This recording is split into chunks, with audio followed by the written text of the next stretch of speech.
a gente começar, tá? Bom dia, pessoal. Hoje é o nosso segundo encontro da webconferência de processo de cuidar 2 na enfermagem UNEMAT, semestre 2020/4. E hoje nós vamos estar trabalhando o nosso segundo conteúdo no processo de cuidar 2, que é a sondagem de eliminação. Certo? A gente parte do princípio assim, a gente começa, digamos, do mais simples para o mais complexo. Então, semana passada, a gente viu um procedimento que é considerado mais simples, porque é um procedimento que é só limpo e que tem, digamos, os riscos menores que os demais, tá?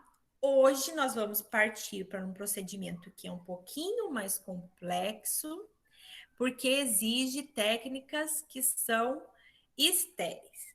Tá? Aí nós vamos começar a apertar um pouquinho no nosso calo, porque o desenvolvimento da técnica é um pouquinho mais complexo. Já está lá na nossa plataforma os vídeos com a passagem das sondas, que eu quero que vocês vejam e revejam eles várias vezes, e gostaria que vocês pegassem o passo a passo que eu deixei lá na plataforma e fossem marcando o que vocês viram no vídeo com o nosso passo a passo. Vocês vão ver que pode ter alguma alteração de passos, isso é normal, porque eu já falei para vocês que os procedimentos eles têm pequenas alterações, dependendo da revisão, da referência bibliográfica. Tá? Mas vão observando passo a passo para tentar decorar essa rotina de passagem. Tá? Então, eu vou compartilhar minha tela aqui com vocês para abrir algumas figuras, já que a gente não tem material, né? Estamos separados aí pela Covid. Né? Então, vou compartilhar minha tela com vocês.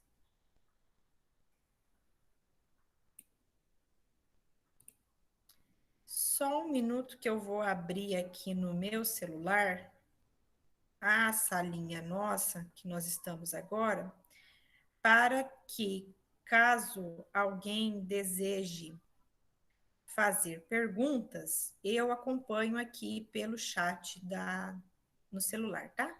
Então, vocês podem estar me mandando. Peraí que eu tenho que me autorizar a entrar na sala. Deixa eu me autorizar aqui. Beleza. Tá.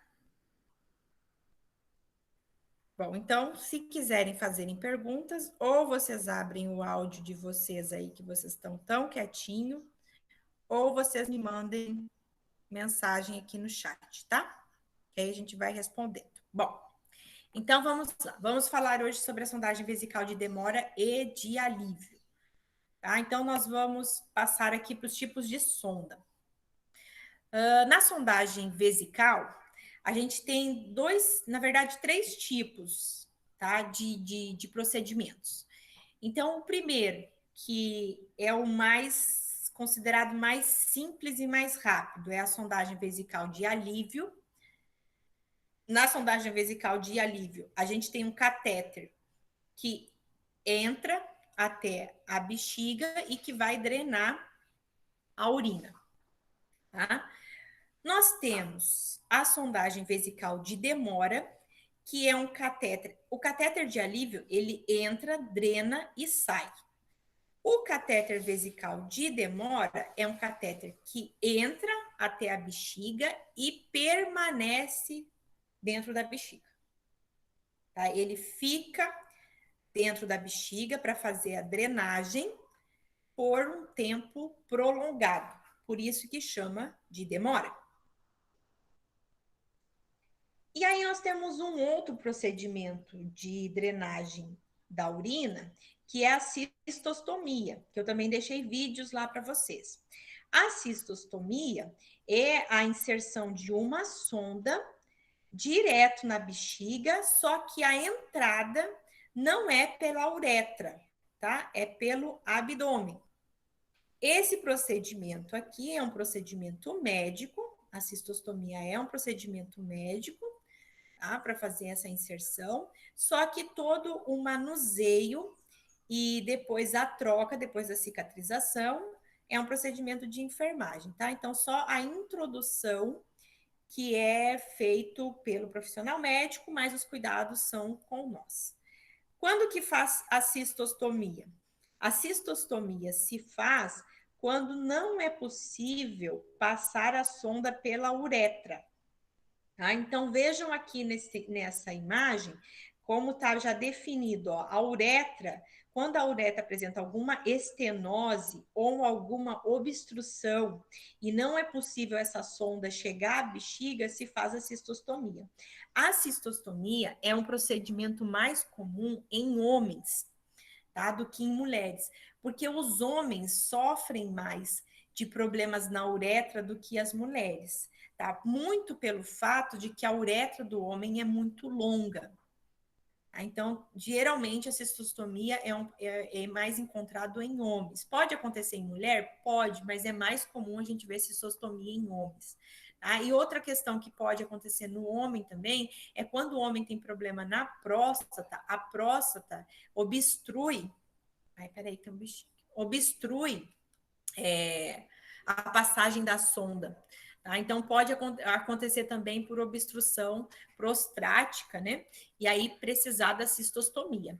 Como a uretra na mulher é curta e não tem nada que obstrui, então é mais difícil acontecer esses procedimentos em mulheres, tá?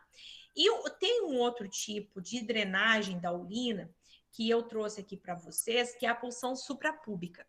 A punção suprapúbica é um procedimento de emergência, tá? E é um procedimento feito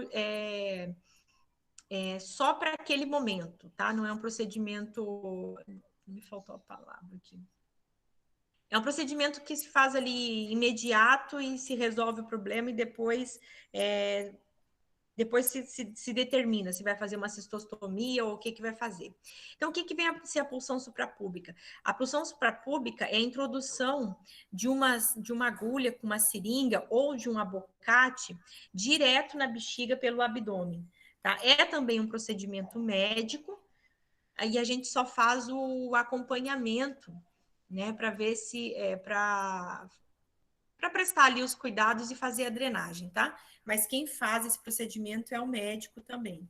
Mas é importante que a gente saiba aí os materiais que precisa da punção suprapúbica e o que tem que aparecer, o que se espera nesse procedimento para estar acompanhando o profissional médico na hora da punção, tá? Isso aqui é mais comum mesmo em situações de emergência, tá? Porque se o procedimento for precisar fazer, se for recorrente, se já sabe que é um problema de obstrução da uretra, se vai direto para a cistostomia. Tá? Então, a gente faz a punção suprapúbica somente mesmo em emergência. A gente não faz, né? Quem faz é o profissional médico, a gente só participa do procedimento. Ah, então, é inserido uma agulha ou um abocate, né, diretamente dentro da bexiga e aí faz a drenagem da urina. Tá? Todos os procedimentos de sondagem vesical, eles têm como princípio fazer a drenagem da urina. Tá? Todos eles têm esse objetivo, tá? É drenar a urina. Então, simbora. Antes de fazer a sondagem, o que a gente tem que avaliar? Tá? Isso aqui é importante porque muitas vezes quem decide que vai passar a sonda é a equipe de enfermagem, tá? Principalmente quando acontece incontinência urinária. O que vem ser incontinência urinária? Incontinência urinária é quando o indivíduo não consegue segurar a urina, né? Acaba tendo a perda de urina constante.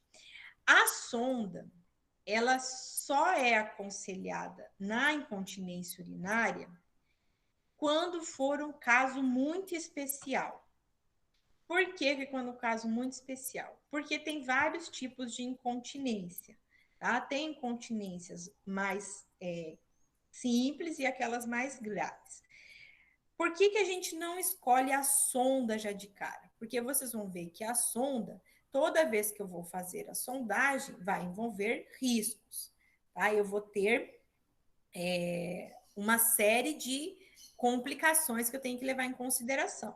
Então, quando a pessoa está perdendo a urina, a gente primeiro vamos tentar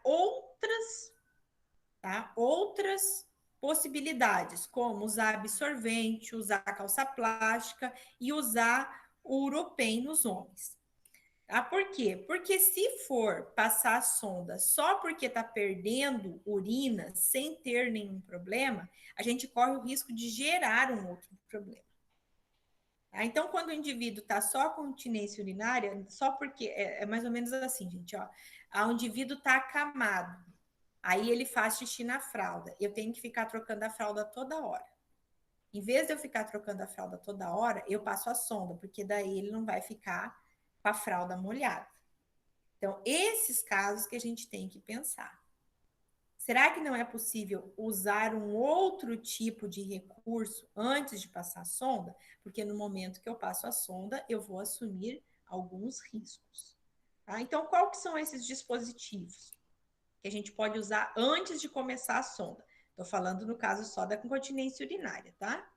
A gente pode usar ou o Uropen nos homens, ou usar os absorventes nas mulheres ou os forros descartáveis, tá? Por que, que eu trouxe isso aqui? Porque quando chega lá no hospital, as pessoas quase caem para trás na hora que pede um Uropen. Tá? O Uropen é um dispositivo, então, para incontinência urinária nos homens. Ele é igual um preservativo, igual uma camisinha. Tá? Ele vem, inclusive, no pacotinho igual da camisinha, fechadinho, pequenininho. Só que ele tem conectado um extensor.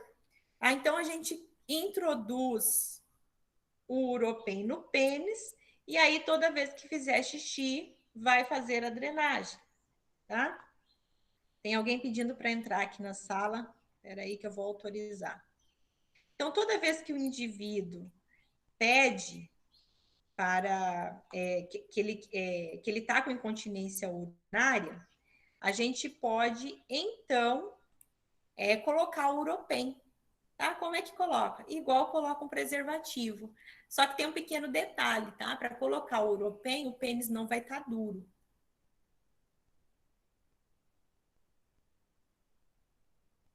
Parece ser fácil, não é tão fácil assim.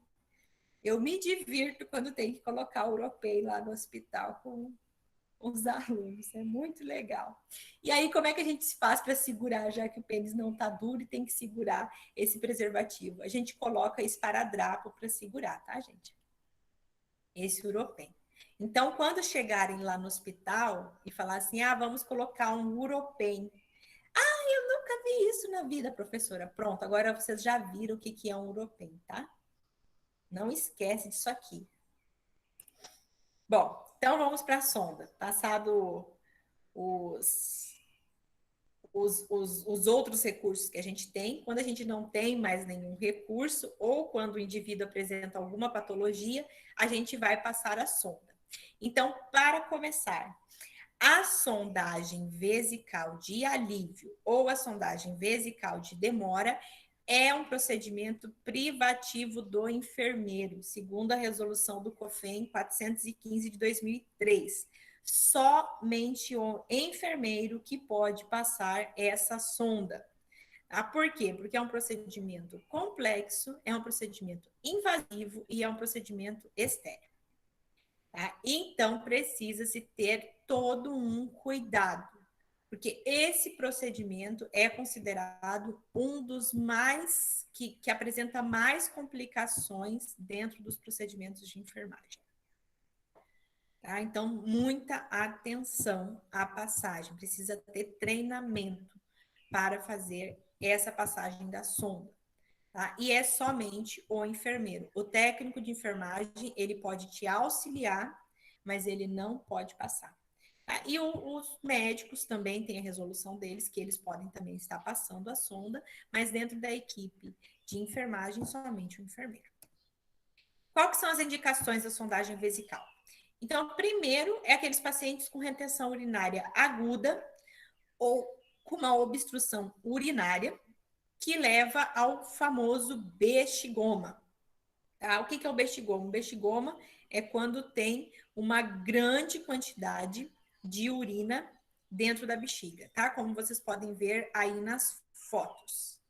Tá? Nessas duas fotos tem vocês observem aí o tamanho que está o volume do abdômen, e esse volume aí é somente a bexiga, tá? São dois pacientes que são magros, que estão com obstrução, então é possível verificar o bexigoma, ele é muito visível, tá? Outra coisa que a gente passa a sonda, quando a gente precisa medir com precisão o débito urinário em pacientes críticos.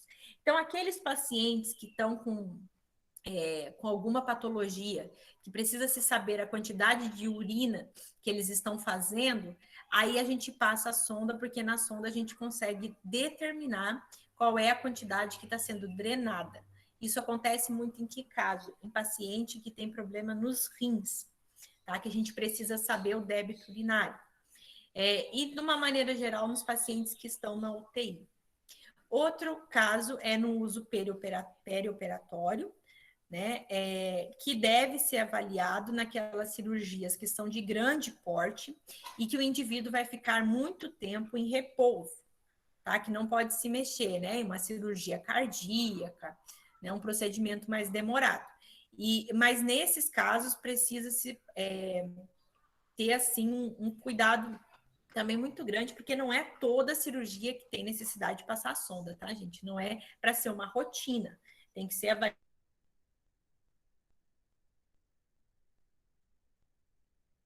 de feridas sacrais ou perianais abertas em pacientes incontinentes. Então, aqui é aquele caso lá dos pacientes acamados, que acabam tendo incontinência urinária, ou seja, fazem xixi sem sentir, e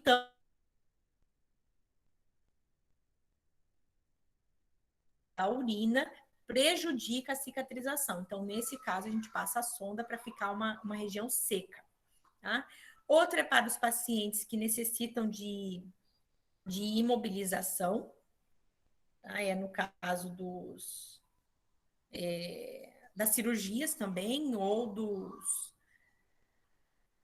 caso de cirurgias grandes ou de lesões, né? Quando tem, por exemplo, fratura na pelve, né? Ou paciente politraumatizado, né? Que não pode estar se movimentando. E também para melhorar o conforto para os cuidados no fim da vida, se necessário, tá? Então, né, na questão paliativa, né? Quando aqueles pacientes que a gente não pode ficar movimentando muito por causa de muita dor, ou que já não se consegue mais ficar trocando as fraldas, paciente que é muito pesado, né? Os obesos de que são muito grandes, a gente precisa também avaliar para passar esse assunto. Tá? Em todos os casos, a função é a mesma, tá? É para drenar a urina. Quais são as contraindicações absolutas? Então, quando eu não passo essa sonda? Primeiro, quando eu tiver dificuldade de introduzir a sonda. Então, eu tento passar a sonda, eu não consigo passar, já é uma contraindicação. Tá? Por quê? Porque a gente tem um outro recurso que é a cistostomia. Segundo, descentralização da próstata. Quando o homem está com problema na próstata, tá? É muito difícil passar a sonda, então a gente não passa porque a gente pode estar lesando essa próstata. Outra, quando está com uterorragia, uretrorragia. O que é uretrorragia? É um sangramento na uretra, não importa a causa. Tá? Se o indivíduo está apresentando algum sangramento na uretra, não se passa a sonda. Outro caso também é se tiver algum traumatismo, hematoma, equimose ou edema no períneo. Tá? Se o indivíduo tiver sofrido algum trauma que lesionou essa região perianal, também não se deve passar a sonda. Tá? E por último, quando tem hipertrofia prostática ou prostatite ou uretrite, tá? Então, quando tem qualquer inflamação, seja na próstata ou na uretra, também não se deve passar a sonda, porque você vai deslocar essa inflamação e também porque o indivíduo vai sentir muita dor. Qual que é os tipos de técnicas e catéteres, tá? Então, nós temos as duas que a gente vai trabalhar, que é a sonda vesical intermitente, ou a sonda de alívio, e a sonda vesical de demora, ou catéter vesical de demora. Então, qual que é as principais diferenças desses dois? Isso aqui a gente tem que guardar na cabeça e nunca mais esquecer, certo? Então, nós temos a sonda vesical de alívio, que é uma sonda de PVC, né, de plástico, um tipo de plástico, certo? Que é uma sonda que não tem nenhuma estrutura, tá? Só tem uma entrada e tem uma saída, que vai aqui, ó, na ponta ela tem os buraquinhos para fazer a drenagem, só tem uma saída. E junto com ela, a gente trabalha um sistema aberto. A sonda vesical de alívio, ela é apenas para drenagem rápida, então a gente trabalha com um sistema que a gente chama aberto, tá? Que é um sistema de coleta. Somente vai coletar a urina e depois vai retirar essa sonda.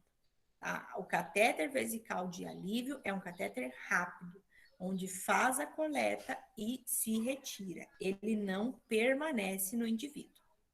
Agora nós temos o catéter vesical de demora.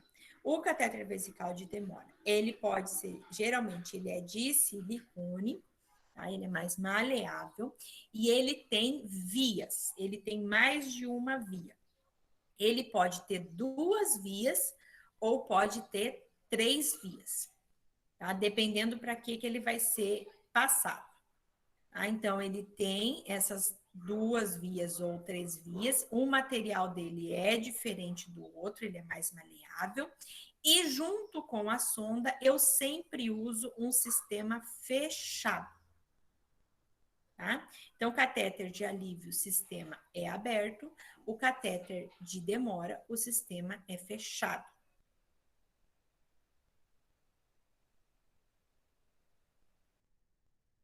E que eu quero a sonda.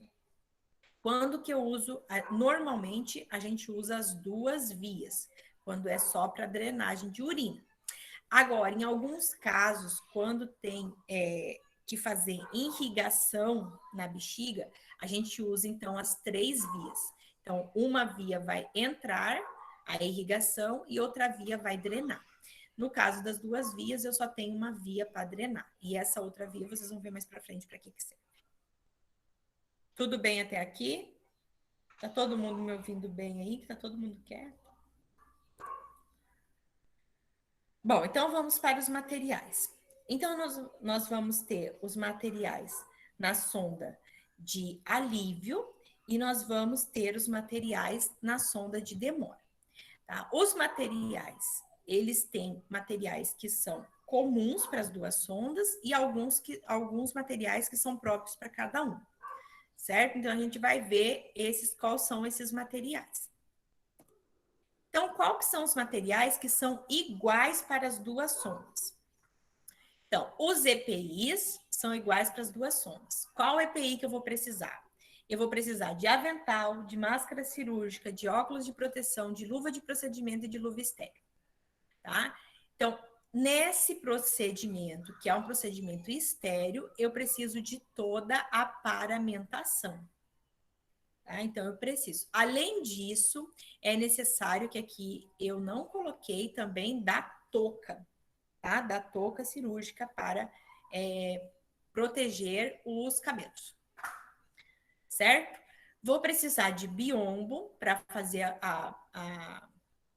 manter a privacidade desse paciente, lembrando que a gente vai passar essa sonda num local que é considerado íntimo, né? Então a gente precisa manter essa privacidade. Preciso de um saco de lixo comum para juntar os resíduos, né, do material. Vou precisar de uma bandeja para levar esse material. E aí eu tenho aqui os materiais para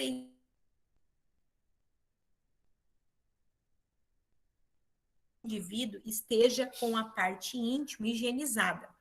Então, em alguns casos, é necessário que a gente faça essa higiene no paciente. Se o paciente está caminhando, consegue ir no banheiro, é mais fácil porque a gente pede para ele tomar banho antes de fazer o procedimento e que ele lave a sua região genital. Agora, no caso daqueles pacientes que não conseguem fazer isso, aí a gente vai fazer. Qual é o material para fazer essa higiene íntima? Compressa, luva de procedimento, sabão neutro, bacia com água, use permeável e a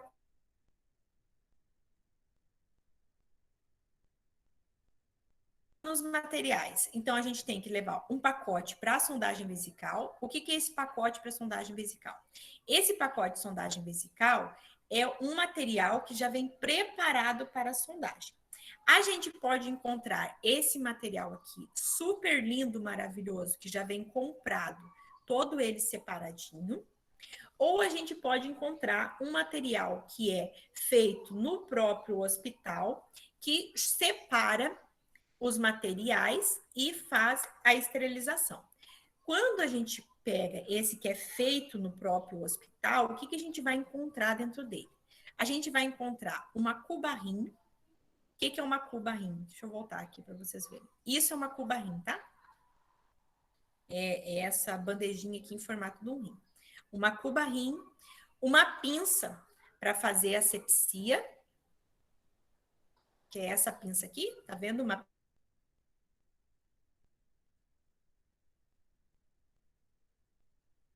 cuba redonda. Uma cuba redonda é esse potinho que tá aqui, tá vendo? Uma cubinha redondinha, pequenininha. Gases, que vão estar dentro, e um campo fenestrado. O que é o campo fenestrado? É aquele pano que tem um buraco no meio que a gente coloca em cima do paciente. Mais para frente a gente vê o campo fenestrado. Nós vamos precisar de uma solução de clorexidina aquosa a 2% ou alcoólica a 0,5%, tá? Se tiver aquosa é melhor. Nós vamos precisar de pacote de gás estéreo. Nós vamos precisar de lindocaína gel a 2% e de esparadrapo. Então, esses materiais são iguais para as duas sondas, tá? Tanto para a sonda vesical de alívio como para de demora. Nesse material aqui, que é um material comprado, que aqui em Cáceres eu nunca vi, mas vamos ter fé que alguém vai comprar, ele já vem mais completo ainda, porque ele já vem aqui dentro dele, ó, a clorexidina esterilizada e vem já uma seringa também esterilizada, já prontinho, tá? Ele é mais completo. Agora, quando a gente não tem, quando a gente tem só esse pacote que é feito no próprio hospital, a gente tem que levar separado a clorexidina, tá? E a seringa depois. Vamos embora. Aí a gente tem a sonda. Então, na sonda vesical de alívio, eu vou ter a sonda própria de alívio.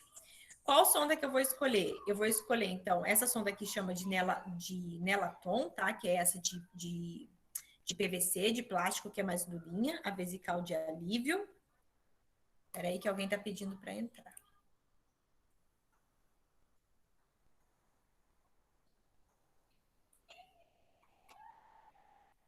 Então, aqui na sonda vesical de alívio, a gente tem essa sonda mais durinha de PVC, de plástico, né? E aí a gente tem os números dela, tá? Esses números variam do 8, aqui tá fora de ordem, tá? Do 8 até o 24. Geralmente, a gente usa o 14 ou o 16, tá? É os mais usados. O 8 é mais para estruturas pequenas e o 24 quando a pessoa é muito grande. Tá? Como que a gente escolhe? A gente escolhe mais ou menos pelo tamanho da pessoa ou olhando o tamanho do buraco da uretra. Tá? Mas a gente tira uma base pelo tamanho mais ou menos da pessoa. Quando a pessoa é grande, principalmente os homens, a gente usa uma maior. Quando é uma pessoa menor, uma estrutura menor, a gente usa as menores, tá? Em criança tem número específico, menor ainda, tá? Tem o 4 e o 6 para criança, tá? E para bebê também. O que muda aqui nessa sonda desse número? É a grossura, tá? É o calibre. Não é o comprimento é igual para todas, tá? É o calibre que muda. Vejam aqui a diferença, ó, do 8 bem fininho e do 24 bem mais calibroso, tá? Não sei se dá para ver bem aí no computador de vocês. E para sonda vesical de demora? Para sonda vesical de demora, a gente vai escolher uma sonda que a gente chama que é tipo Foley, tá? Qual que é a sonda tipo Foley? A sonda tipo Foley é essa que tem duas vias e que a ponta dela tem um balonete. Tá vendo? Tem um balonete. Essa sonda aqui a gente chama de sonda do tipo Foley. Tá? Por que eu trouxe aqui para vocês? Existem outros tipos de sonda? Existem outros tipos de sonda desse mesmo material. O que muda nelas é a ponta, tá vendo? Tem vários tipos de ponta. Então, tem a ponta simples, aí nós temos aqui a ponta aberta, nós temos a ponta de cold, tá? Temos a ponta de asa ou a malecode e temos a ponta de cogumelo. Essas sondas aqui são usadas em casos especiais quando tem algum problema na bexiga ou na uretra, tá? Quem faça essas sondas aqui, da B até a E, é o profissional médico, tá? Que escolhe esse tipo de sonda. Quando a gente passa a sonda, nós enfermeiros vamos escolher, a gente passa a Foley, que é essa que tem as duas vias e tem um balonete. Tá? Aqui está mostrando como que ela é por dentro. Ó. Tem um caninho, então, para drenar a urina e um outro caninho que vai encher o balonete. Certo? Então, essas vias aqui, uma é para drenar a urina. Então, esse buraquinho aqui, ele passa aqui por dentro e ele sai nessa saída 1 aqui, tá vendo? Que é o buraco maior, que é por onde vai sair a urina. E essa entrada 2, por aqui, ela vem até o balonete, até esse balãozinho aqui, que é inflado. Então, a gente injeta aqui ar e enche o balonete. Então, essa via que tem esse adaptadorzinho aqui de plástico, ela é apenas para encher o balonete. E essa aqui que vai drenar a urina. Tá? Então, a gente escolhe a sonda do tipo Foley. A sonda tipo Foley também tem numeração. As numerações também são em valores pares, igual a vesical. Tá? Então, a gente escolhe geralmente a 14 ou a 16. Mas ela varia também do número 4 até o número 24. O 4, o 6 e o 8 geralmente são para crianças e bebês. E aí tem uma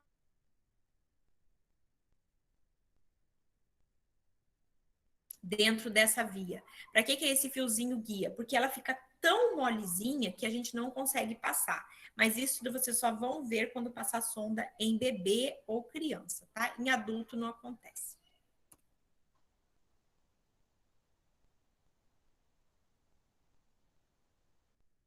Que eu vou passar uma sonda vesical de alívio, eu vou levar um sistema aberto ou um coletor de urina. Por quê? Porque a sonda vesical de alívio, ela vai apenas drenar a urina naquela hora, ou eu também vou passar essa sonda para coletar o material para exame. Essas são as duas funções da sonda vesical de alívio.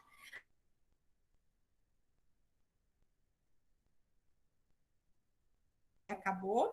Ou é para coletar um exame, tá? Quando o indivíduo não está conseguindo urinar para fazer a coleta. Então, eu escolho. Se for para drenar a urina naquele momento, eu vou levar o meu sistema aberto, um extensorzinho. Se for para coletar exame, eu só levo o tubinho coletor, certo? E aí, se eu for passar essa sonda vesical de alívio em homem, eu levo uma seringa de 20 ml. Tá? Se for em mulher, eu não preciso levar a seringa. E para a sonda vesical de demora? A sonda vesical de demora, eu já sei que vai ficar mais tempo. Então, eu levo o sistema coletor fechado, que é essa sacola que vocês estão vendo aqui, que aqui está conectado à sonda. Além disso, vou levar uma seringa de 20, vou levar uma agulha 40 por 12, vou levar 2 ampolas de água destilada de 10 ml E se for homem, também vou levar mais uma seringa de 20 ml. Por que que nessa sonda vesical de demora eu tenho que levar uma seringa de 20, uma agulha 40 por 12 e 2 ampolas de água destilada? Porque eu vou ter que encher o meu balonete. E para encher o balonete, eu posso encher de ar para fazer o teste dele, mas para deixar esse balonete cheio dentro do indivíduo, eu coloco água destilada. Tá? Então, a gente tem que pensar na lógica. Se eu vou levar uma sonda vesical de demora que vai ter que encher o balonete, eu preciso levar o material para o balonete. Tá? Se é sonda vesical de demora que vai ficar coletando a urina continuamente, preciso levar o sistema fechado. E se for o homem, eu levo a seringa de 20. Igual na sonda vesical de alívio. Levo nos homens, eu tenho que levar essa seringa de 20. Vocês vão ver por quê. Seguindo. As sondas, elas têm diferenças em relação aos sexos. Tem umas particularidades, dependendo do sexo que eu vou passar. Então, qual que são essas particularidades? Primeiro, a técnica de limpeza e de antisepsia é diferente no homem e na mulher, tá? Por que que é diferente? No homem, eu vou fazer a minha antisepsia toda a volta, né, do pênis e do saco escrotal primeiro, e depois eu vou fazer a limpeza na glande e na uretra, certo? Então, é totalmente diferente. Essa antisepsia aqui, que a gente faz com a pinça, já é um procedimento estéreo, tá? Onde eu faço toda essa limpeza e antisepsia com a clorexidina ou com PVPI. Essa foto que eu achei aqui é com PVPI ainda, tá? Não achei com clorexidina, mas faz toda a volta do pênis primeiro e depois faz a glande e a uretra. Na mulher, já é a limpeza diferente. Na mulher, a gente limpa primeiro a vulva e depois tem que fazer a limpeza dos pequenos e grandes lábios e também da parte dos meatos, tanto do meato urinário como meato vaginal. Então, é diferente a limpeza do homem para a mulher. Tá? Lembrando que no homem eu faço toda a volta e depois eu faço a exposição da glande para limpar a glande e a uretra. Na mulher, eu faço toda a vulva primeiro, grandes lábios, depois limpo pequenos lábios, os dois lados e o meato. Tá? Então, essa é uma das diferenças entre os sexos. Outra diferença em relação à lubrificação e anestesia. Nos homens, a lubrificação e a anestesia é diferente das mulheres. Tá? Então, nos homens, o que, que a gente faz? Por que, que eu tenho que levar aquela seringa de 20? Porque aquela seringa de 20, eu coloco a xilocaína dentro da seringa e eu vou aplicar essa xilocaína diretamente dentro da uretra no pênis. Tá? Para fazer a introdução da sonda. Então, eu coloco a xilocaína dentro da.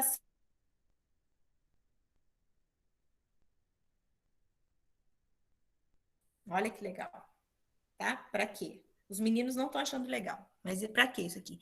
Para que fique mais lubrificado e mais anestesiado. Por quê? Porque a uretra do homem é muito longa. Tá travando aí?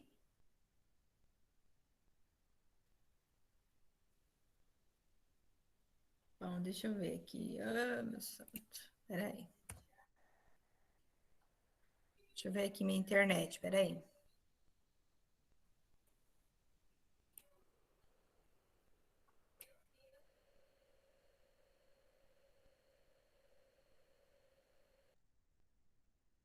Se der uma travada aí, depois vocês dão uma volta. Volta um pouquinho. Espera aí. Vê se voltou agora aí.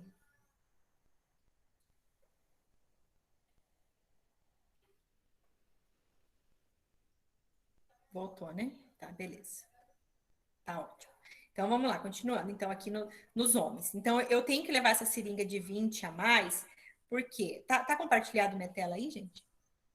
O meu agora aqui do celular sumiu. Tá? Tá, então tá bom. Ótimo.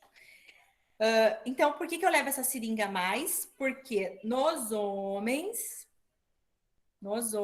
eu vou introduzir a xilocaína dentro do pênis na uretra. Ó, que legal. E nas mulheres? Nas mulheres, eu vou colocar a xilocaína na gases e vou passar a sonda nessa gases, tá? E vou introduzir. Na mulher, eu não faço essa introdução da xilocaína na uretra, tá? Por quê? Porque a uretra da mulher, ela é curta e é bem pequena, tá? Então, não tem essa necessidade. No homem, que tem essa necessidade. Além disso, tem a questão de que no homem tem toda aquela questão da visão que o homem tem com o pênis, da dor, do medo, enfim, tá? Um detalhe que eu já deixo já avisado para se prepararem. É normal quando o paciente está acordado e orientado durante essa manipulação aqui, tá? Do pênis, o pênis ficar ereto, tá? É normal. Nesses casos, a gente continua passando a sonda normalmente, tá? A gente não para de passar a sonda por conta disso, tá, gente? Só para já ficar lembrado aí. Outra coisa que é diferente entre homens e mulheres é a mensuração e o comprimento a ser inserido. Tá? No homem, a gente introduz toda a sonda até chegar às vias, ó. Faz toda a introdução da sonda. Tá? Vejam um detalhe aqui. Nessa foto aqui tem um erro, tá? Alguém consegue já ver qual que é esse erro que tem aqui nessa foto? Alguém já viu passar uma sonda? Já viram os vídeos? Qual que é o erro que tem nessa foto aqui? Nessa imagem aqui dessa sonda? Não? Onde está o erro? Ninguém vê nada de errado aí? Não? Um ponto extra para quem vê uma coisa errada? Que bichigoma? Hã? O que é? Exposição do paciente. Exposição do paciente não, porque aqui tá num box de emergência, mas acertou, Gisele. É a falta do campo fenestrado. Tá? Aqui teria que estar colocado o campo fenestrado. Tá? Que o campo fenestrado é um campo estéreo que diminui a contaminação. Aqui, no caso, eles não colocaram o campo fenestrado. Muito bem, Gisele. Uma estrelinha para você. Tá?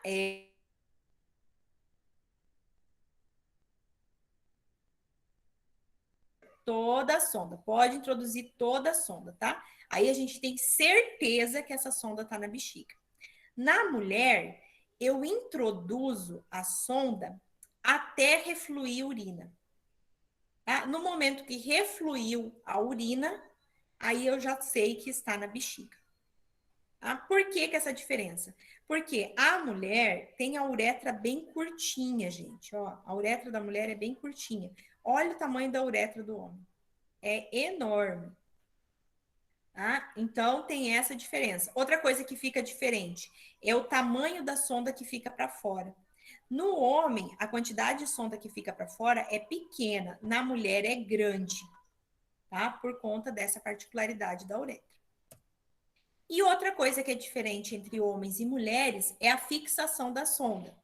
Tá? No homem, a gente fixa a sonda na direção que o pênis fica.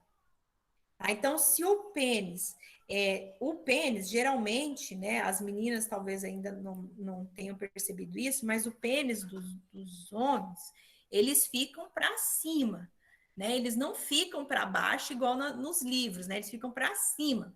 Então, a gente tem que observar qual é o lado, né, que esse pênis está mais lateralizado. Tem alguns homens que botam mais para a direita, tem outros que botam mais para a esquerda, tem outros que é bem centralizados. Então a gente observa qual é a posição que o pênis fica e coloca a fixação, tá? Baseado na posição normal do pênis. Então, eu não posso pegar essa sonda no homem e botar para baixo para o pênis ficar para baixo, tá? Porque a gente sabe que esse pênis não fica para baixo. Então, a fixação ou é na região suprapúbica, né, bem centralizado, ou é na região inguinal, né, para o lado das virilhas, ou para o lado direito ou para o lado esquerdo. Aí a gente vê qual é a posição que o pênis está mais acostumado, né? Porque os meninos podem me ajudar aí, sabe? Cada um coloca para um lado, para um jeitinho, né? Então a gente tem que seguir essa posição anatômica. Agora, nas mulheres não, né, gente? Nas mulheres, a gente sabe que o buraquinho está sempre no mesmo lugar, do mesmo jeito. Então, nas mulheres, sim, aí a gente coloca na coxa, tá? Tanto na coxa direita como na coxa esquerda. E depende para qual lado tá virado a bolsa na cama. Aí a gente pode definir. Tá? Então, isso aqui é muito importante porque, gente, já aconteceu de homens que estavam sedados na hora da passagem da sonda e aí deixarem o pênis para baixo e na hora de acordar, esse homem estava com tanta dor no pênis que dá trauma no pênis, entendeu? Machuca o pênis.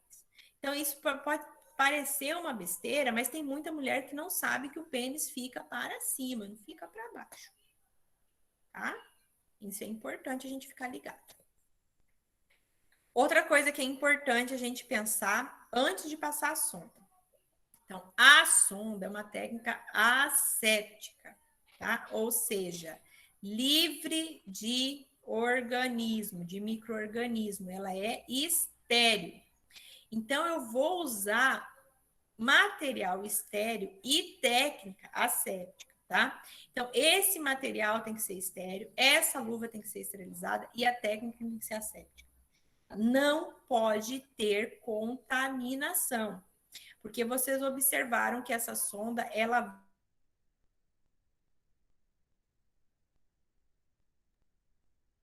instiga. Então, eu não posso ter contaminações. Ah, então, todo cuidado é pouco com essa sonda. Outra coisa, qual as soluções antissépticas que a gente pode usar? A gente pode usar o degermante para a limpeza da genitália. Então, para fazer a higiene, a gente usa a clorexidina degermante a 4%. E para fazer a antisepsia, a gente usa a clorexidina aquosa 2% ou a alcoólica 0,5%. Tá? Lembrando que a antisepsia, o foco é no meado uretral. A gente tem que limpar o meato uretral. Tá? Importante. Calibre da sonda. Nos adultos, geralmente a gente usa 14 e 16, chega até a 24. Nas crianças, a gente usa 6 ou 8 até a 10. Lembrando que tem a 4 para os recém-nascidos. E o volume do balonete? A gente tem que encher aquele balão. Então, geralmente, é 10 ml de água destilada. Geralmente. Tá? Por quê? Porque a gente tem que ver com o fabricante qual que é a quantidade de água que a gente tem que colocar. Outra coisa, não se usa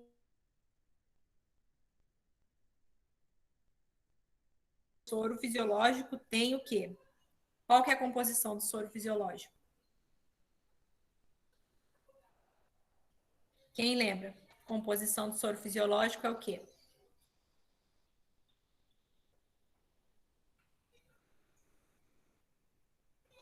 Ninguém? Gente, do que é feito o soro fisiológico? Sódio, muito bem, Larisca, muito bem. Tem cloreto de sódio, né? Tem sal. Então, nunca se usa o soro fisiológico, porque o soro fisiológico tem sal. E o sal, ele pode cristalizar e a gente vai estar colocando esse material num produto que é de silicone, né?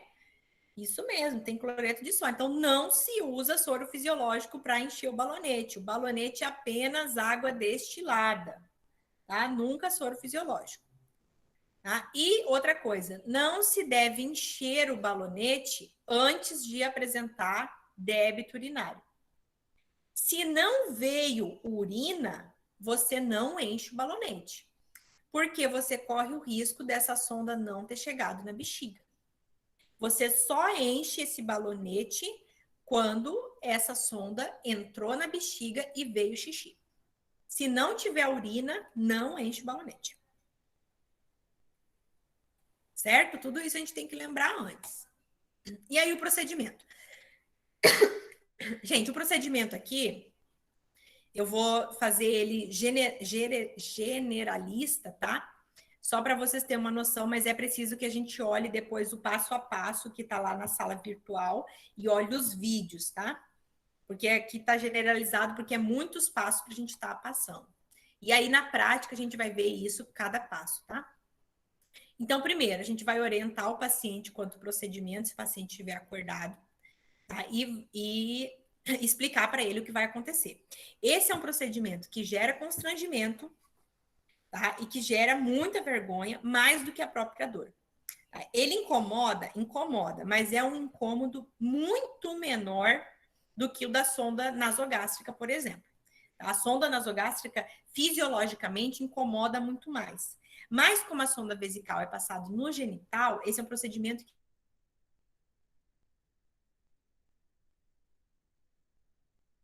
mãos, reunir o material necessário na bandeja, né? E vai organizar a unidade do paciente, lembrando de manter a privacidade desse paciente. Então, é aquele momento que se pede para o acompanhante sair do quarto, tá? Esse acompanhante não precisa ficar, porque é um procedimento expositório. Se pede para os outros acompanhantes, se for quarto coletivo, também sair. Se coloca biombo quando não é possível, ou se não, pede para todo mundo sair e deixa as portas fechadas, tá? Calçar uma luva de procedimento e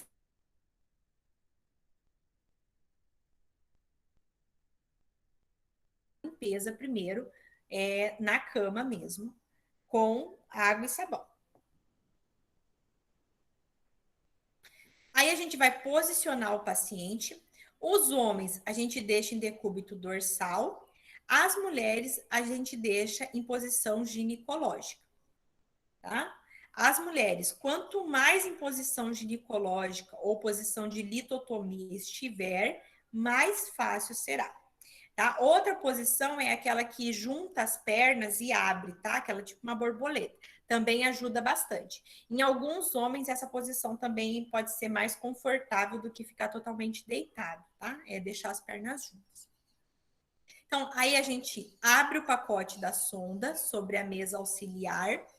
Em alguns casos, é possível abrir esse pacote sobre o paciente, né? Qual é o caso? Quando o paciente está quieto, não é tão sobre o paciente, mas assim, no meio, entre as pernas dos pacientes, tá? Tanto do homem quanto da mulher. Aí a gente abre o material sobre o campo de forma estéreo.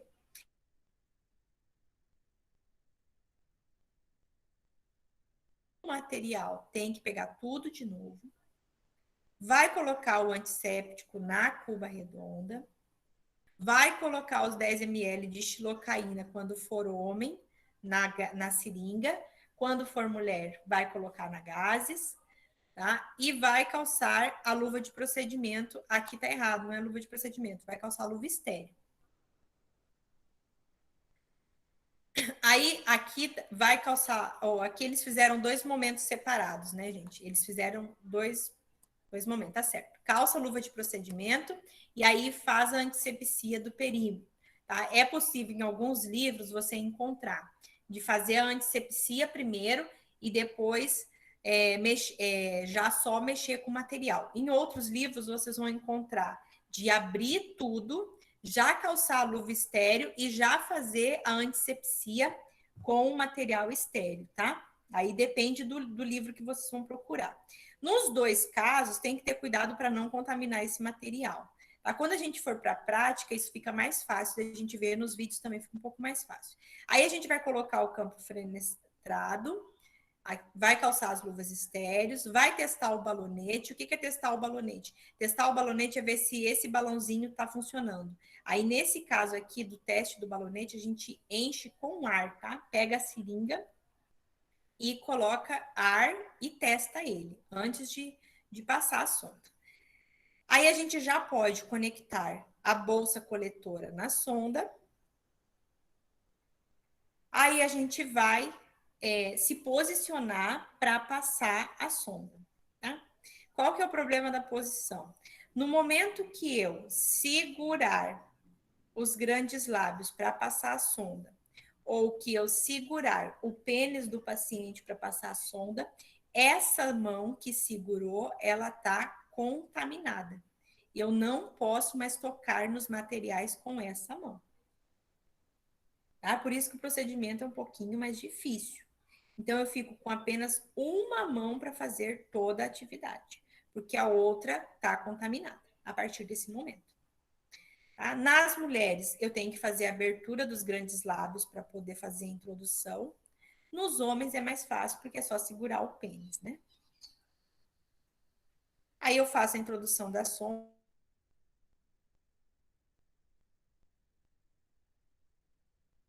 Veio urina, eu vou colocar, então, a água destilada.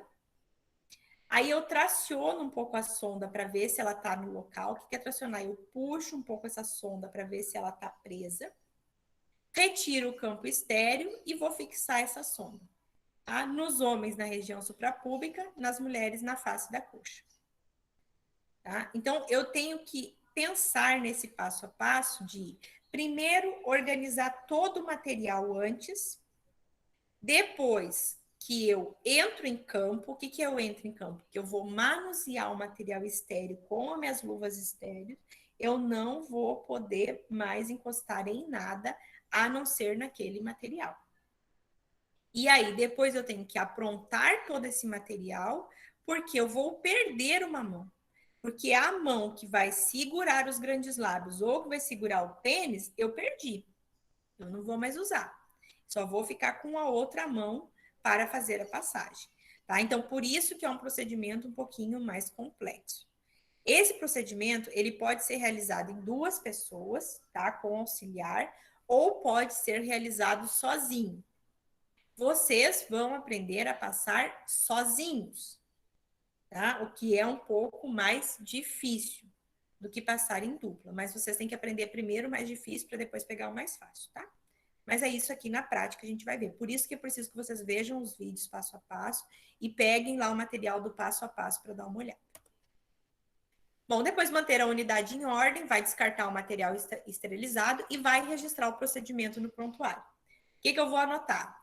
Data e hora da passagem, o tipo da sonda, o número da sonda, a quantidade de tentativas, se teve intercorrência ou não durante a passagem da sonda, a presença da urina e qual a característica dessa urina, e as condições gerais, além do nome e do profissional e o seu corê. Além disso, a gente faz uma etiqueta, tá? Para a bolsa coletora. O que vai nessa etiqueta? É um esparadrapo ou uma etiqueta mesmo, que a gente marca sonda vesical de demora, número tal, bota a data, bota a hora do procedimento e bota quem passou. Tá? Essa etiqueta de bolsa coletora é para ter o controle de quando essa sonda foi passada, quanto tempo essa sonda está lá. Qual que é a característica da urina? A urina, a gente pode encontrar ela da coloração transparente até a coloração azulada, tá? Ou violeta. Então, a gente pode encontrar todas essas colorações. Então, a gente tem que anotar qual é a cor que veio essa urina na hora que a gente passou e qual a característica, né? Se essa urina tem algum resíduo, se essa urina tem algum resíduo mesmo, tá? Porque é comum acontecer quando passar a sonda, da pessoa estar com alguma infecção e vir grumos.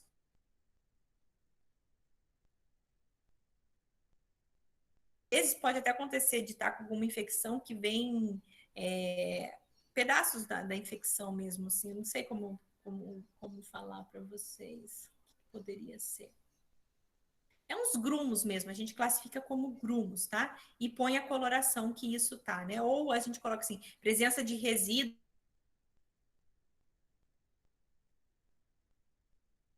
se esse sangue está vivo, ou se é hematúria, que é aquela urina que está com sangue, ou se é sangue vivo por causa do trauma da passagem da sonda. Em alguns casos, pode acontecer dessa urina estar tá marrom, esverdeada, azulada ou até violeta, tá? Esses casos aqui é quando o indivíduo está usando algum medicamento que faz a troca da cor da urina. Não é o fim do mundo encontrar uma urina azul, tá? Aqui é só para lembrar um cuidado de novo com os homens. Quando o homem tem prepúcio, tá? Porque tem alguns homens que não têm, os circuncisados não têm, mas quando o homem tem prepúcio, não se deixa a cabeça do pênis para fora, tá? Não se deixa a glande para fora. Se puxa o prepúcio novamente, tá? Assim que deve ficar. Não é assim. Por quê? Porque o homem tem muita sensibilidade na glande e isso aqui vai incomodar muito. Então, não deixem assim. Quando que a gente vai trocar essa sonda vesical de Demore e o sistema coletor? A gente vai trocar essa sonda se tiver obstruções, tá? Ou seja, essa sonda para de drenar, pode acontecer e tem que trocar. Quando tiver uma febre de origem desconhecida, então passou a sonda, depois começou a ter febre, não sabe da onde, tá tomando antibiótico e continua com febre, então a gente troca a sonda. E outra quando tem vazamento, tá? Porque lembrando que isso é de plástico, isso pode furar, isso pode arrebentar, enfim, pode acontecer algum problema até de fabricante, então a gente troca. Qual que é as principais complicações da sonda? A principal, a mais comum e a que geralmente é causada pela passagem incorreta, é a infecção do trato urinário.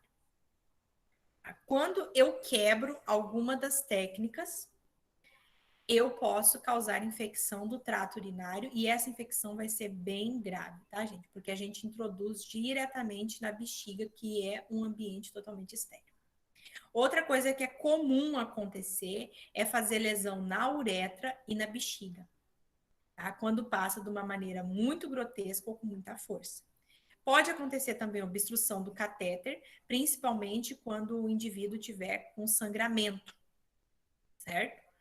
Pode acontecer infecção periurinária localizada, então pode acontecer complicações mais graves, como uma fístula uretral, como um abscesso escrotal ou como infecção renal aguda, tá? Por conta dessa sonda. Pode acontecer também cálculos renais por causa da sonda, tá? Porque a sonda pode ter algum material que encrosta nela e causa um cálculo. Ou também pode acontecer um carcinoma epidermoide por conta da sonda que fez alguma lesão na pele e dali daquela lesão cresce um pequeno nódulozinho na pele e causa esse carcinoma epidermoide, tá? São as principais complicações. Mas aqui é mais comum e que infelizmente é culpa geralmente de quem passa é a infecção do trato urinário, tá? Por isso que esse procedimento tem que ser muito detalhado, feito com muito cuidado para que não aconteça contaminação. Outra coisa, eu preciso ter muita certeza que eu não contaminei. Se eu achar que eu fiz alguma quebra de técnica, para, junta tudo, pega material e passa de novo. Não se corre o risco de causar infecção nesse indivíduo. Cuidados gerais com essa sonda. Primeiro, verificar sinais de lesão uretral antes de realizar o procedimento, tá? Porque aí, se tiver lesão antes, eu já não passo. Lavar as mãos antes e depois de manipular a sonda e o coletor, tá? Isso aqui é depois que já está instalado essa sonda e esse coletor. Manter a bolsa coletora sempre abaixo do nível da urina, mas sem encostar no chão. Por quê? Os dois sistemas estão conectados, a sonda e a bolsa. Se a bolsa encosta no chão e entrar algum micro-organismo ali, subiu direto para a bexiga. Outra, clampear a extensão do sistema de drenagem quando for necessário elevar essa bolsa acima da bexiga.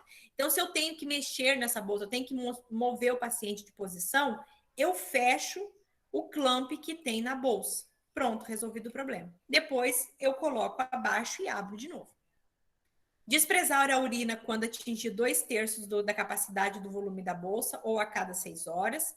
Toda vez que desprezar essa urina, tem que marcar a quantidade e a característica da urina. Não desconectar o sistema de drenagem da sonda. Nunca se mexe nessa conexão.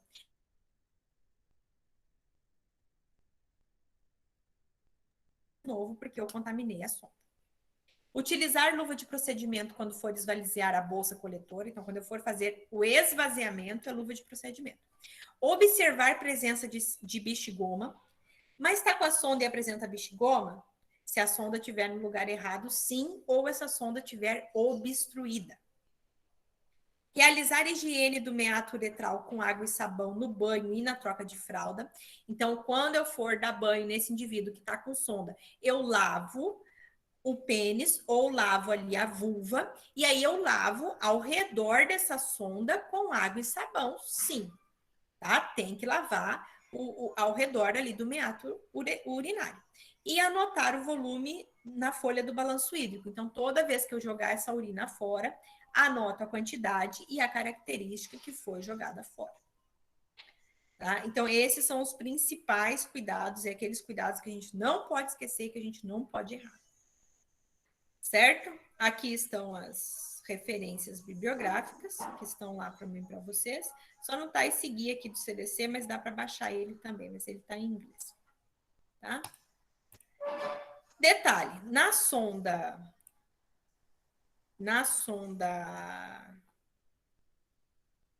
foi agora que está travando? Já faz uns 20 minutos, né, que está travando. Bom, na sonda vesical de alívio,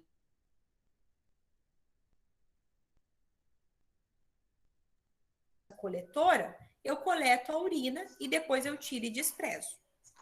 Tá? Depois eu tiro e desprezo. Agora, na sonda vesical de demora, eu conecto e aí não mexo mais ali. Da bexiga antes de retirar a sonda. Então, na hora de retirar a sonda, eu tenho que fazer um exercício para a pessoa voltar a urinar sozinha. Porque o que acontece? Quando fica com a sonda vesical de demora e fica muito tempo, a pessoa perde o esfíncter de segurar e soltar essa urina. Né? Lembra lá da fisiologia de segurar a urina?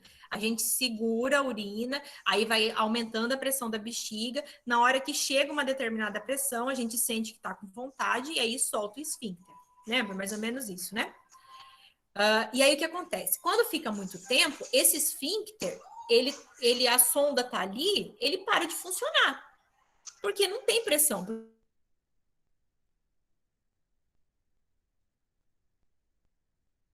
Exercício vesical. O que faz esse exercício vesical? Quando a pessoa fica muito tempo de sonda, tem que fazer esse exercício vesical. O que é esse exercício vesical? É deixar a bexiga encher novamente para que esse esfíncter volte a funcionar. Então, o que se faz nesses casos?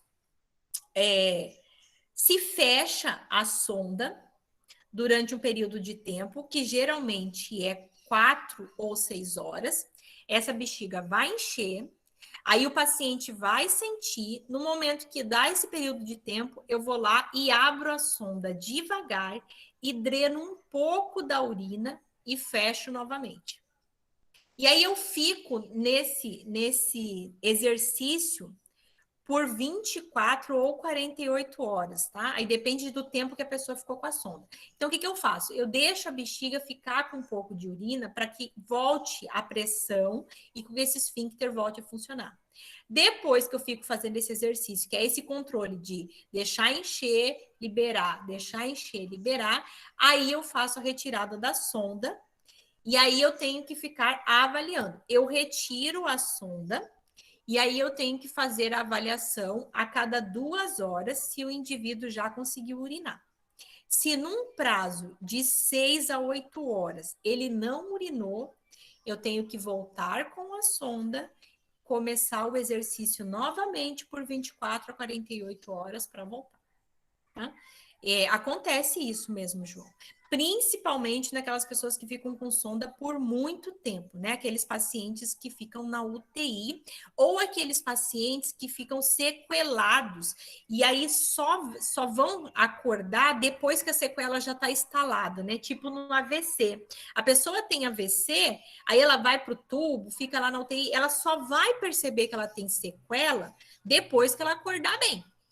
E aí, nesses casos, perde esse esfíncter, né? Então, aí a gente tem que fazer esse exercício. E esse exercício é um exercício tanto da nossa parte, como da parte da fisioterapia e da parte médica também, né? Que faz esse controle do período de tempo.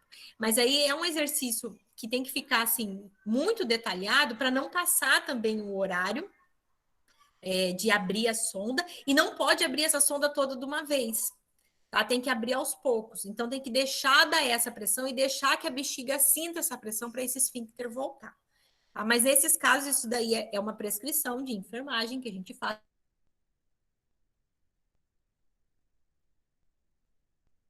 Fica fazendo esse controle lá pelo balanço hídrico. Qual horário que abriu, quanto que drenou. E fica assim de 24 a 48 horas para ver se volta a funcionar. É um exercício que a gente faz. Isso vocês vão ver mais na prática mesmo, que faz esse controle. Geralmente a gente faz uma tabelinha marcando o horário que fecha, o horário que abre para fazer esse controle. Mas acontece, às vezes, do indivíduo não conseguir, aí ter que botar a sonda de novo, começar tudo de novo. E aí, para tirar a sonda?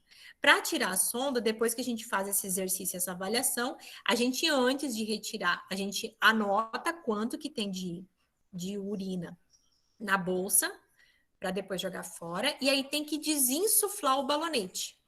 Como que faz essa desinsuflação do balonete? É só conectar a seringa sem a agulha naquele conector. E aí a água que está lá dentro vai voltar para dentro da seringa, e aí depois que volta toda a água, aí a gente tira ela, né? Lá a gente limpa ao redor da sonda com clorexidina e aí faz a retirada da sonda. A retirada é um pouco incômoda, no homem mais incômodo que a mulher, o que sente é um pouquinho de ardência, tá? E lembrando, a gente faz esse exercício.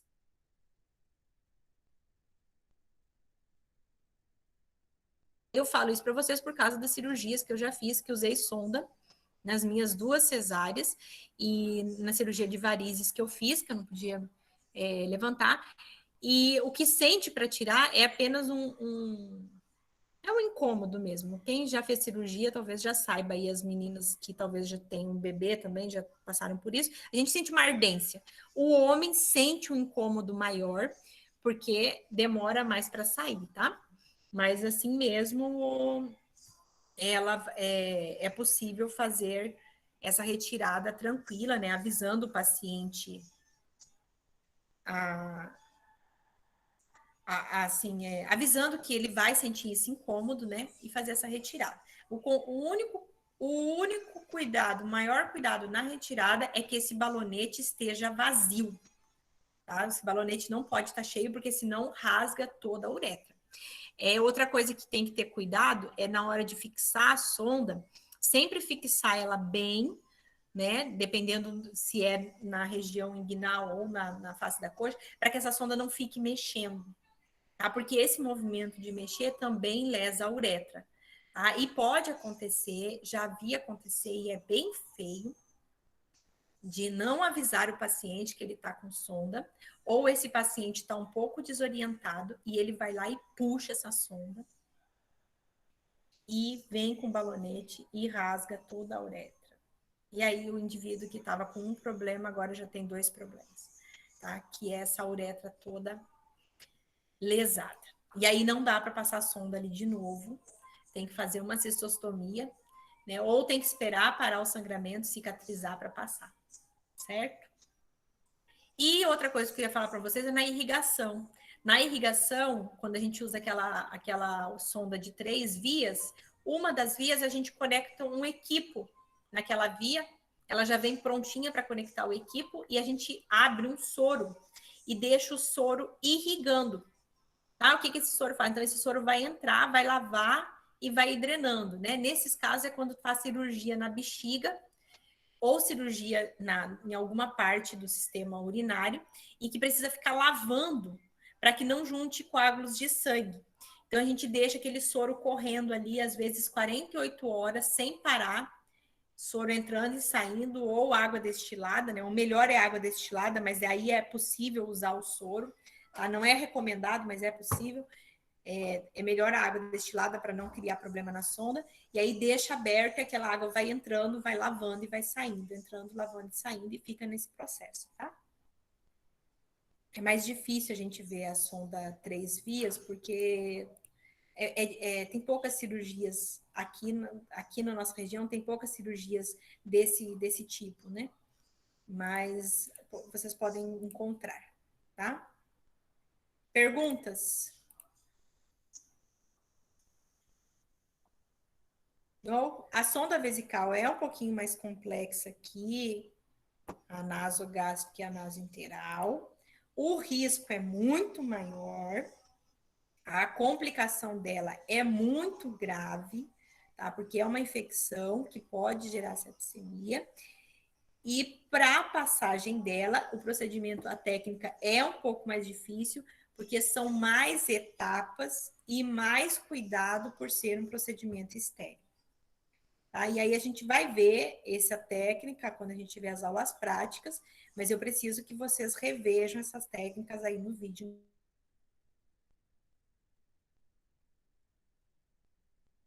Perguntas, dúvidas? Não? Tá, Professora, fala, bom dia. bom dia. Não ficou claro para mim quando que eu vou colocar, quando que eu uso a de alívio e quando que eu uso a de demora. Ótimo. A de alívio você vai usar só para fazer drenagem momentânea ou para coletar exame. Só para isso. Só para esse caso. Por exemplo, o que é essa coleta momentânea? O indivíduo chega lá no pronto-socorro, lá na UPA, com uma história que não está conseguindo urinar. Não sabe por que não conseguiu urinar naquele dia, está com bexigoma. Lá na UPA não tem urologista, né? Vai ser encaminhado por um urologista. Mas eu não posso deixar um indivíduo com aquele bexigoma. Então, o que eu faço? Eu passo a sondinha de alívio, dreno aquela urina e aí vou encaminhar ele para o local que tem o urologista. Tá? Então, eu faço essa drenagem somente naquele momento. Então, nesse caso, eu uso a sonda vesical de alívio. Ou eu tenho que coletar exame de urina. Eu tenho que coletar exame de urina e o paciente não consegue fazer xixi de jeito nenhum dentro do potinho. Ou ainda, eu tenho que coletar um exame de urina que seja estéril, tá? Que não pode ter contaminação. Então, eu passo a sondinha e coleto a urina. Coletei a urina, tiro a sonda e acabou.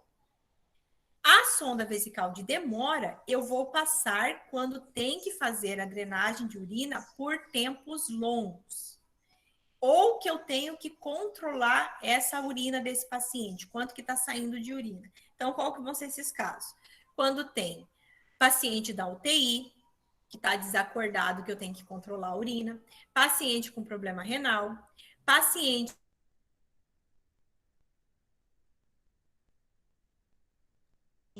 aí eu passo a sonda, essa sonda vai ficar por uma semana, um mês, um dia, um ano, pode ficar para o resto da vida de sonda, tá? Dependendo do problema que o indivíduo tem. Então, a sonda vesical de demora é para quando esse indivíduo vai ficar com essa sonda por longa permanência. Qual que é o motivo? Depende. Aí pode ser por problema de doença, pode ser por traumatismo, por exemplo. Quando o indivíduo lesa a coluna, que para de funcionar o esfíncter, eu vou passar uma sonda vesical, porque eu não sei quando ele vai recuperar essa coluna dele. Tem uma doença genética chamada bexiga neurogênica, que o indivíduo não consegue urinar sozinho. Nesses casos, precisa passar a sonda, porque ele não urina sozinho. Então, aí ele fica com a sonda vesical de demora durante muito tempo. Então, a sonda vesical de demora é para aquele indivíduo que não consegue urinar e precisa ficar por muito tempo com a sonda. Ou indivíduos que conseguem urinar, mas que a gente precisa ter controle. Ah, que caso que é esse? O caso que tem uma doença renal que a gente tem que controlar a quantidade de urina que está saindo. Ficou claro agora? Sim, entendi. Obrigada. Tá? Lembra que a de alívio é coisa rápida, é só para o alívio mesmo. A de demora permanece. Aí pode ser por N motivos.